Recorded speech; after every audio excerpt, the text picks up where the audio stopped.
Hey guys, and welcome back to the channel. Well, we know this all too often. You get in your BMW, you're pushing on your cup holder, and guess what? It doesn't open. The spring inside either broke, got unsprung, whatever be the case, the cup holder failed, and now you can't put your beverage in the cup holder. Now there are ways to fix this. You could do that process, which is totally fine, of course.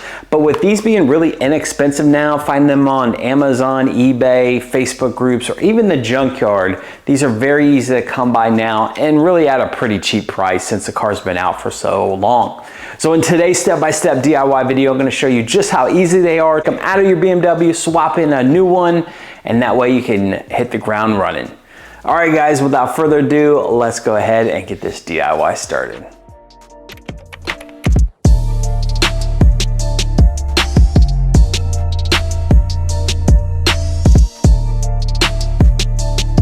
Go ahead and get in the car. So on the E9X chassis, you're gonna have your cup holders here on the passenger side. We are gonna replace the passenger one. So there's a passenger one there, and there's the driver side one.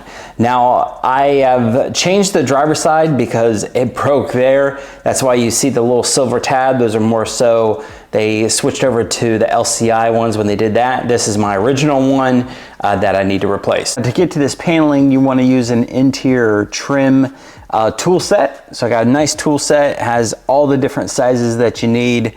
Link in the video description below.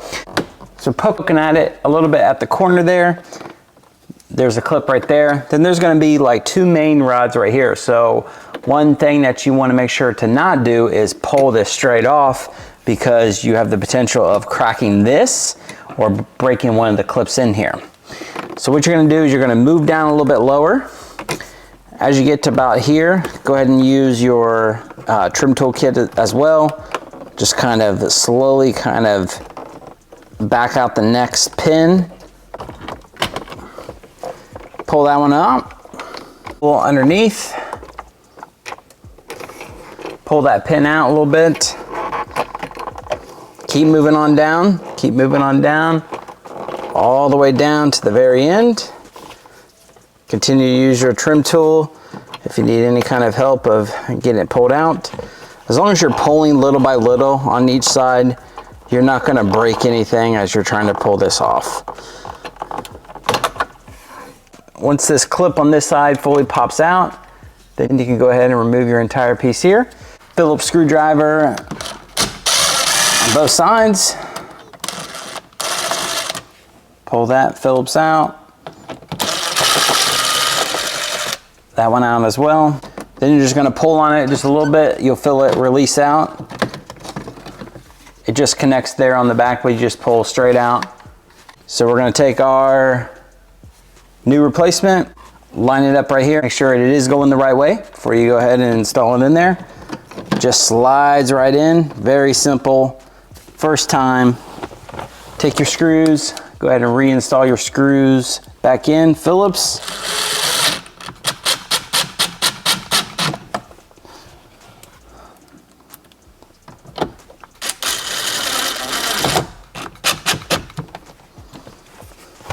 Just double check, make sure it's functional now since you swapped it out. Good. So you're gonna take your interior trim piece, line it back up again, make sure all the clips and holes are going the right way. Make sure it is going the right way because there is an up and down. Start over here, push that clip in, move a little bit down, get to your main pins. Push that in all the way. Get to our second one, our other main one right here, and then the one on the very end. Heard all that click in. We'll make sure the passenger side works now. Good to go. Very easy install process. Careful when you're pulling that off so that way you don't damage anything. It's easy as that. Everything that I used in today's DIY video will be down in the description box below. So let me know if you guys have any questions. Big thumbs up on today's video. Subscribe to the channel if you haven't already. Check out my other BMW videos that I have here on the channel. Hopefully I have something here to help you along the way with your journey. You guys have a great rest of your day and take care.